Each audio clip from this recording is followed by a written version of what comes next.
Otro de los análisis que nos van a permitir realizar los SIG son análisis de proximidad. ¿Sí? Ustedes acá, como ya vieron en los videitos, tienen algunas herramientas para empezar a abordar este tipo de análisis, para empezar a conocer y a ensayar, a ver cómo podemos empezar a pensar, ¿sí?, relaciones de proximidad y empezar a caracterizar el territorio, algún suceso. Las herramientas que ustedes vieron en los videitos tienen que ver con esta que se llama distancia euclidiana, que va de la mano con otras dos herramientas, la de dirección euclidiana y la de asignación euclidiana.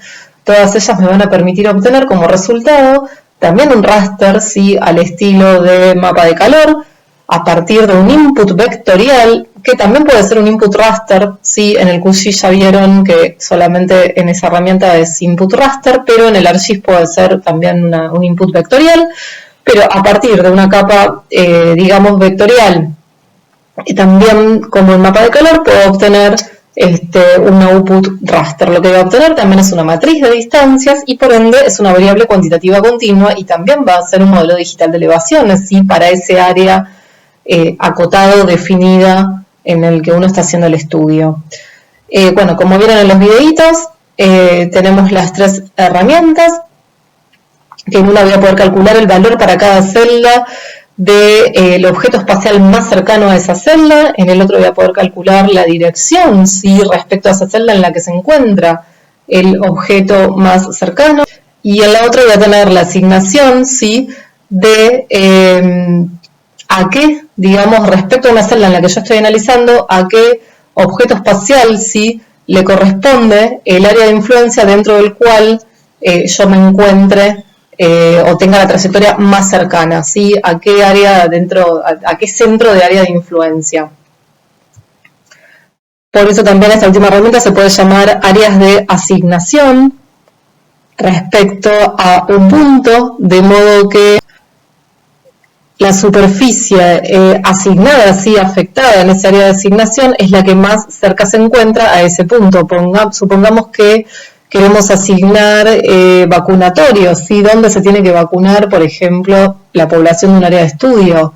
Bueno, podemos definir estas áreas de asignación a partir de esta herramienta y definimos que toda la población que se encuentra encerrada en esa área de asignación, lo que más les conviene es ir a ese centro del área de asignación, ¿sí?, a ese punto a partir del cual generé el área de servicio. Por eso también se llama área de servicio o área de asignación. Digamos, a qué vacunatorio le corresponde cada población. Bueno, el que se encuentra más cercano y nos genera un área de influencia. Como vieron en los videitos, sí, como dijimos, todas estas herramientas van de la mano y generan análisis de proximidad respecto al más cercano, ¿sí? Y algo que acá les mencioné, que yo se los mencioné antes, es como se llama el nombre de la herramienta, si utiliza el método de distancia euclidiana. Respecto a esto, ¿sí?, para cada celda en la que yo me encuentre parada o analizando, ¿sí?, agarra el centroide de cada celda en función del tamaño de celda de salida y va a medir con el método de distancia euclidiana en línea recta, ¿sí?, entre esa celda y el vecino más cercano, supongamos que es para esta celda, ¿sí?, va a hacer una medición con el método de distancia en línea recta. Eso es la distancia euclidiana con el fin de detectar cuál es el vecino más cercano. Como les comenté, tienen en plataforma, ¿sí?, un link donde les describe o les detalla brevemente las características y la diferencia, ¿sí?, entre estos dos métodos distintos de medición de distancias, y esto es muy típico que aparezcan los GIS en varias herramientas, ¿sí?, que ustedes puedan estar utilizando ahora o el día de mañana. Entonces está bueno que sepan qué es esto de la distancia euclidiana o la distancia Manhattan. Así que aquí tienen para leer la distancia euclidiana. Se basa en la hipotenusa, digamos, en el teorema de Pitágoras, y es una distancia en línea recta, que también es la que utiliza el buffer, ¿sí?, la herramienta común que ya conocemos. Acá tienen la diferencia. La distancia Manhattan, digamos que genera una distancia, pero siempre generando ángulos de 90 grados, ángulos en línea recta. Si uno tuviese que pensar que esto fuese una manzana de urbano, sí, fíjense que la distancia lineal o euclidiana estaríamos atravesando las parcelas, los edificios. En cambio la distancia Manhattan no. Entonces es mucho más precisa o es un poco más precisa sí que la distancia euclidiana. Por ejemplo, acá les dice que si ustedes tienen 2 puntos, ¿sí? Lo que hace la distancia Manhattan es que va de digamos, de este puntito a este puntito verde, o fíjense la distancia al punto rojo. Para llegar al punto rojo, por ejemplo, viene acá, mide de de este puntito a este puntito y de esta intersección al punto rojo, ¿sí? Y acá les dice que el punto rojo, tanto como el punto verde, se encuentran a las mismas distancias. La distancia euclidiana haría una línea recta de acá a acá y haría una línea recta, sí, de acá al punto rojo, sin pasar por este ángulo recto como hace la distancia de Manhattan. También cuando ustedes empiezan a leer va a decir como que la teoría euclidiana no nos sirve de nada porque no está midiendo, en realidad está midiendo distancias lineales que atraviesan edificios. Bueno, esto depende del objetivo que uno quiera hacer. Si uno, por ejemplo, quiere enviar un dron en línea recta o para todas las direcciones a partir de un punto, ¿cuál sería el campo de visión o cuál sería el alcance, ¿sí? En superficie, por ejemplo, de un dron que iría en línea recta y yo no necesito tal vez en un lugar, tener en cuenta edificios ni nada, ¿sí? Depende siempre del objetivo, es una distancia válida y más allá de que no tenga en cuenta las calles, el sentido de calle o el tráfico, sí nos da una idea de la proximidad, ¿sí? Y del alcance de algún suceso. Entonces, siempre en función del objetivo. Bien, volviendo entonces a la matriz de distancia que obtenemos, recuerden, como ya les comenté, que uno la puede estilizar por todos los métodos posibles o por intervalos manuales, como hice en este caso, que me interesaba ver anillos, ¿sí? O digamos, las áreas de influencia cada 100 metros, ¿sí? Acá tenemos lo mismo, sí, y recuerden que podemos lograr y caracterizar y decir que esto es un DEM gracias a que estamos hablando de una variable cuantitativa así continua, o sea que tiene su continuidad en todo el espacio geográfico, de manera que lo conceptualizamos ¿sí? como un campo o superficie estadística, ya que se comporta este suceso en el territorio. De esa manera yo puedo obtener para cada celda, si quiero, de toda la capital federal, y si uno se imaginase, no sé, de toda la provincia, distancias a la estación de subte más cercana de la línea A. Claro que hacerlo a nivel provincia no sé de qué sirve, pero tal vez a nivel más acotado, ahí sí tiene sentido, pero sí en el espacio geográfico se comporta el suceso, digamos, de manera de campo, ¿sí? O de superficie estadística. Acá les explica lo que ya habíamos también comentado, ¿sí? Que desde el centroide de cada celda al centroide de cada celda objetivo calcula la distancia, como dijimos, según la distancia euclidiana. Esta es la herramienta EnerGIS. Recuerden que en EnerGIS pueden poner una distancia máxima a partir de la cual yo ya no quiero que me calcule ¿sí? en el output un valor de celda de la distancia al más cercano. Siempre, tanto en raster o en vectorial, siempre podemos estar analizando el comportamiento de lo que estamos analizando mediante observar el histograma. ¿sí? Esto siempre es importante. Por ejemplo, me puede decir cuáles son los máximos, cuáles son los mínimos, ¿sí? de distancia al más cercano que existe para esa zona, cuál es la distancia que tiene que recorrer como máximo o como mínimo, por ejemplo, una persona a determinado lugar de interés, y cómo es la frecuencia ¿sí? de esa variable.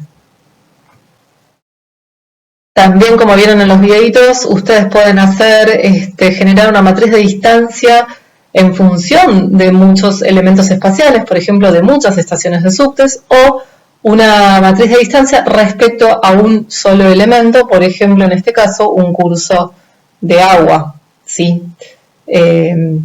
También tenemos el raster de dirección euclidiana, ¿sí? Como les decía en los videitos, que me va a decir, por ejemplo, estoy parada en el azul y me va a decir que hacia el oeste de la celda en la que yo estoy analizando se encuentra, es la dirección, es el ángulo, ¿sí? Hacia el que se encuentra el objetivo, el objeto espacial más cercano.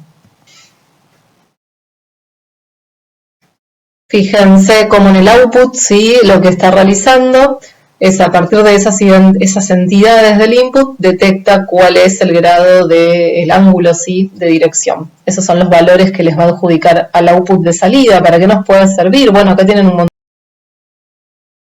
les decía en qué dirección sí tengo que caminar, hacia dónde se encuentra, desde qué torre de vigilancia puedo estar yo en la dirección de mira, sí, o en la de captación de alguna señal.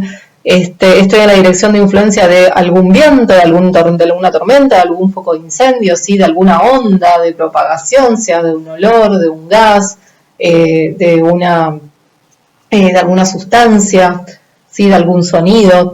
Así que esto también define corredores o áreas de influencia.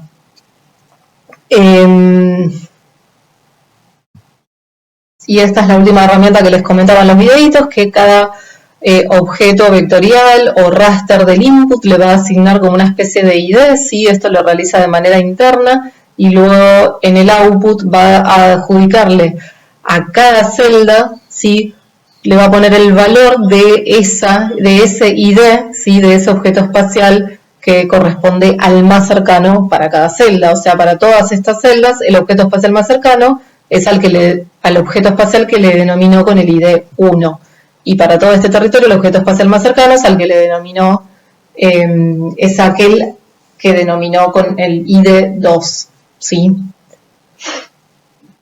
Y esto es lo que les decía de los polígonos de Thyssen, donde define áreas de asignación, áreas de servicios, sí, también lo pueden encontrar en la jerga con esos términos, de asignación o de servicios, donde define que la ubicación más cercana para toda esta población o para toda esta superficie sí es esta, o sea, genera un área de influencia respecto a un punto, y ese área de influencia significa que toda esa superficie es la más cercana a ese punto. Si yo me encontrase en este punto, me va a convenir que me asignen, sí, o caminar hasta esta estrellita y no hasta esta estrellita, ¿sí? Eso es lo que me está definiendo, asignando un área de afectación más cercana a un objetivo, ¿sí? Por eso les decía el ejemplo, por ejemplo, de a qué vacunatorio enviar a determinada población a vacunarse. Bueno, puedo generar áreas de asignación y yo ya sé que toda la población afectada en este área color beige le va a convenir, digamos, ir a este centro vacunatorio. Obviamente le va a convenir en estos términos de proximidad, de distancia euclidiana.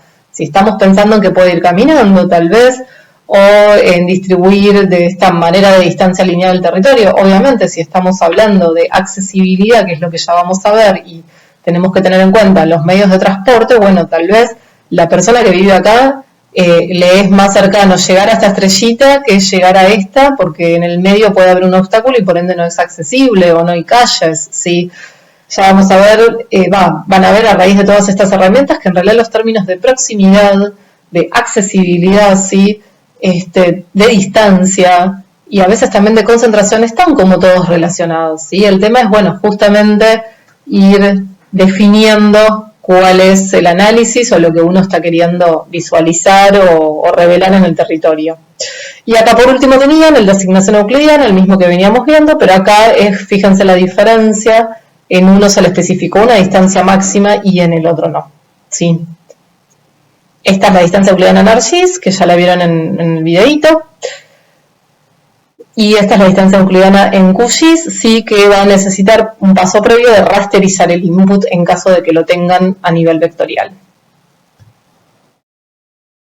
Y después, por último, ustedes tienen también acá un ejemplo, así que les puse el link en la plataforma, que me pareció interesante de cómo combina, ¿sí? Este DEM, que es una matriz de distancias, a los embalses más cercanos para buscar lugares óptimos de instalación, ¿sí? Por ejemplo, de un basurero, de depositación de residuos, ¿sí? Que se tienen que encontrar a determinada distancia de un embalse. Cómo combina esta matriz de distancias y luego una clasificación, ¿sí? En función de categorías respecto a la proximidad o a esa distancia a los embalses, ¿sí? Zonas aceptables, inaceptables, adecuadas o zonas óptimas. ¿De qué? De colocar, ¿sí? Estos lugares para depositar basura y que van a estar en función de la distancia o de la proximidad a los embalses. Entonces, tienen también este ejemplo, está acá para ArcGIS, ¿sí? Pero es un ejemplo que justamente se puede utilizar para cualquier GIS. y fíjense cómo ahí hace una clasificación. Esto es lo que siempre les vengo diciendo y vamos a seguir diciendo, que tienen que mirar el histograma, ¿sí? Para controlar, ¿sí? ¿Por qué estoy representándolo así? ¿Por qué lo estoy clasificando así? ¿Sí? En función de cortes naturales, de cuantiles o en función de, en este caso, como ya vimos, de cortes propios manuales que uno haga en relación a ese criterio de clasificación, como acá hicieron de una clase aceptable, inaceptable y etcétera, ¿sí? Y como también ustedes vienen haciendo en la práctica, que van seleccionando de manera manual, ¿sí? Los criterios de corte de esa clasificación. Y acá está el resultado, ¿sí? Las clases de inaceptable, por ejemplo, son los lugares rojos, y las clases óptimas, que sería el otro extremo de la escala de su clasificación, serían los lugares óptimos, aquellos lugares que se encuentran a más de tanta distancia de un embalse. Bien. Y recuerden que también en plataforma tienen ahí un link para, que es muy chiquitín, un videito de cómo realizar en QGIS esta matriz de distancia con el método de distancia euclidiana, que se llama Proximity Raster, ¿sí? Raster de proximidad, y como les decía y como les puse en el PowerPoint, que necesitamos que el input sea en formato raster, y de paso también aprenden, es una herramienta de cómo poder rasterizar información que tengo en un modelo vectorial, ¿sí? En QGIS. Recuerden que ustedes pueden activar, ¿sí? Desde Setting, activan los subtítulos, por si no lo dije, disculpen si no lo dije antes, pero cuando van acá, ¿sí? Perdón, en subtítulos, en Auto Translate, elijan, ¿sí? En español, y ahí pueden activar tranquilamente la traducción, por más que a veces sea un poquito esquemática. A nivel subtítulos sigue lo que va relatando en el videíto.